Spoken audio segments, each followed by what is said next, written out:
Hello, I'm Jen Kohls of Richardson Capital Management, and I'm joined with Dan Brown, our Director of Investment Management.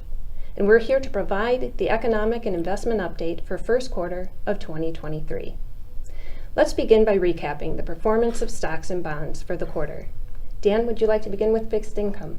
Sure, Jen. So we saw solid gains from fixed income over the course of the quarter, despite the fact that the Fed raised interest rates twice during the quarter, once in February, once in March. So most of the action that we saw within yields happened in the month of March. So earlier in the month, we saw the U.S. 10-year Treasury peak at just over 4%. But then with a couple bank failures that we had mid-month, we saw yields go down quite a bit. So pretty massive move in yields. So the U.S. 10-year went all the way down to about 3.35%. So again, a pretty massive move. So again, we saw fairly solid gains in the quarter for fixed income. And Jen, how about an update on stocks? We saw equities finish the month of March with modest gains despite a few high-profile bank failures and another rate increase by the Fed. The good news is the S&P 500 finished the quarter up over 5%, and other benchmarks were also positive. March marked the one-year anniversary of the Fed's historic rate hiking cycle. Dan, would you like to expand on what's taken place in the past year? Yeah, so we've seen the Fed increase rates at a historic pace over the past year. So in March of 22, Fed funds was basically at zero. And over the course of the last year, they've taken that all the way up to the current range of 4.75 to 5%. The good news is we're finally starting to see inflation moderate. So we think for an outlook, maybe we'll see one or two more quarter point increases from the Fed, maybe over the next 3 to 4 months. A few significant bank failures have made recent news. Dan, would you mind sharing some background information to frame the situation? So as we just talked about, the Fed raised interest rates at a historic pace over the past year. And this led to bonds declining in value. So just going back a couple years, we saw with the onset of COVID, monetary and fiscal policy respond in a very aggressive way. The Fed taking interest rates to zero, and the government pushing money out to both corporations and consumers to get them through the COVID pandemic.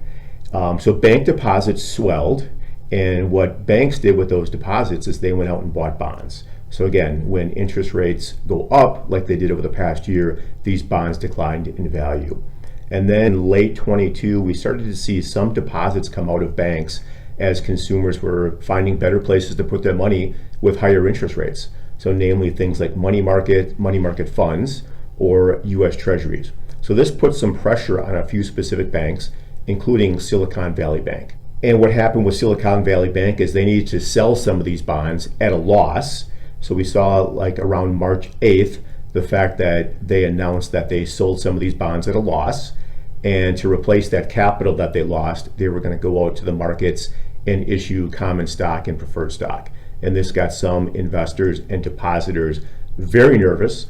So over the course of really a 2-day period, you saw a pretty massive run on the bank as depositors were seeking to pull their deposits out. And unfortunately, this led to the FDIC and the Fed and the Treasury having to take over that bank. There were a few other banks that also followed. And then what we saw over the weekend of March 11th and 12th is that regulators put an emergency policy in place to ensure all deposits, even above the $250,000 FDIC limit. Speaking of recent bank failures, we've seen misleading media coverage comparing the recent bank failures to the great financial crisis of 2008. However, we don't quite see it that way. Dan, would you like to explain how the two are different? So the 2008 period was about banks making bad loans, and the value of those loans, namely mortgages, for the underlying real estate declined precipitously in value. So we saw a number of banks go under. The current situation is about depositors becoming nervous about their deposits being above the FDIC limit, and also finding better alternatives out there. Namely, we talked about money market funds and U.S. Treasuries that are yielding anywhere from 3.8 to maybe 4.5%.